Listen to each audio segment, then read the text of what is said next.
पूरे बिहार में 75 साल में चपरासी से लेकर मुख्य सचिव तक अगर जितने भी लोग नौकरी में, सरकारी नौकरी में हैं, सबकी संख्या को आप जोड़ दीजिएगा तो वो संख्या होती है 23 लाख।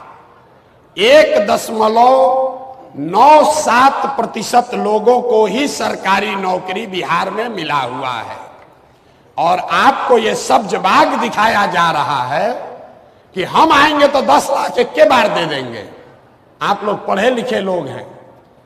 75 साल में 30 से ज्यादा सरकारों ने मिलकर 23 लाख नौकरी ही दिया है बिहार में। जाकर पढ़े लिखे आदमी है, चेक कर लीजिएगा। और लोगों को बताया जा रहा है कि हम तो साले भर में 10 लाख नौकरी दे देंगे। 98% बिहार के लोग, उनको सरकारी नौकरी नहीं है और बहुत हद तक उनको मिलेगी भी नहीं। लेकिन रोजगार जरूर होना चाहिए। उसको समझिए क्यों नहीं है रोजगार।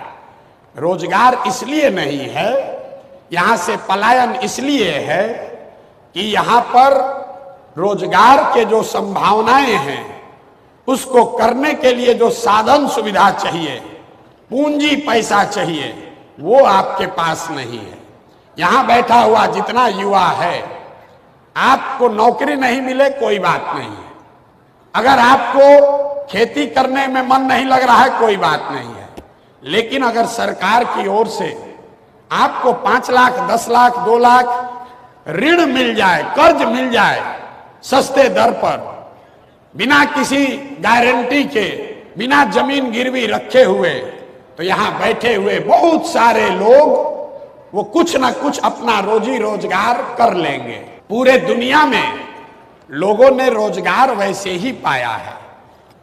अब आपको वो पूंजी यहां क्यों नहीं मिलती है ये समझिए।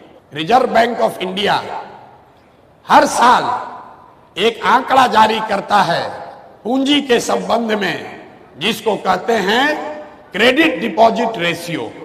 मतलब बैंकों में हमने कितना पैसा जमा किया और बैंकों ने उसके एवज में आपको, हमको, सबको मिलाकर कितना पैसा वापस रोजी रोजगार के लिए दिया, घर बनाने के लिए दिया, गाड़ी खरीदने के लिए दिया, पढ़ाई करने के लिए दिया। इसको कहते हैं सीडी रेशियो।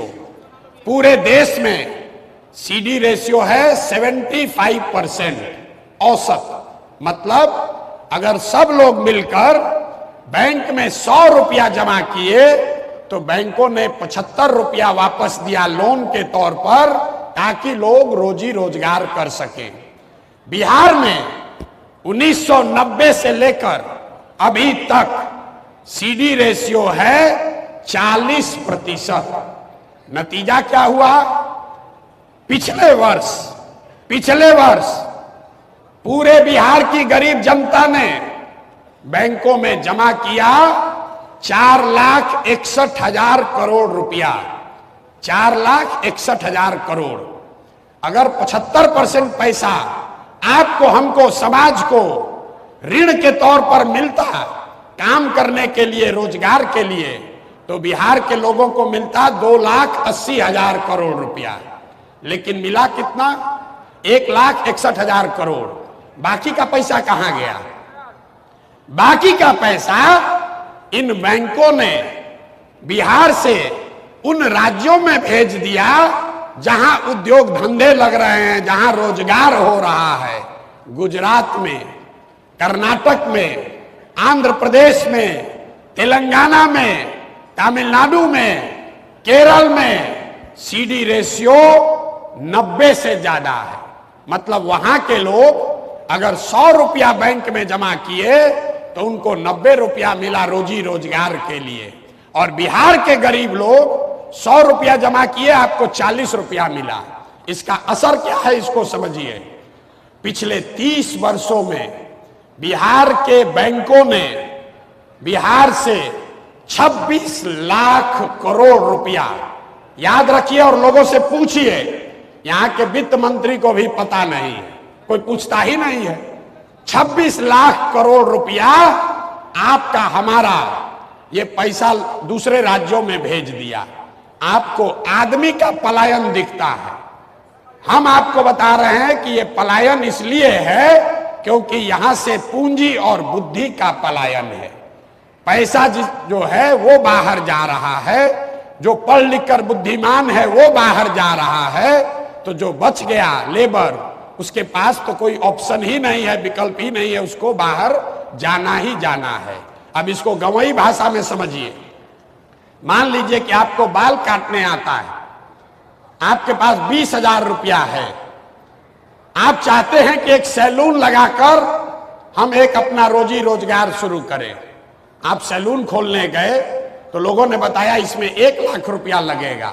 दूसरे राज्य में 80,000 70,000 रुपया आपको बैंक से लोन मिल जाएगा, 20,000 रुपया आप जमा कीजिएगा, सैलून खोल लीजिएगा। लेकिन बिहार में वो लोन नहीं मिलेगा, तो 20,000 रुपया में क्या करेगा?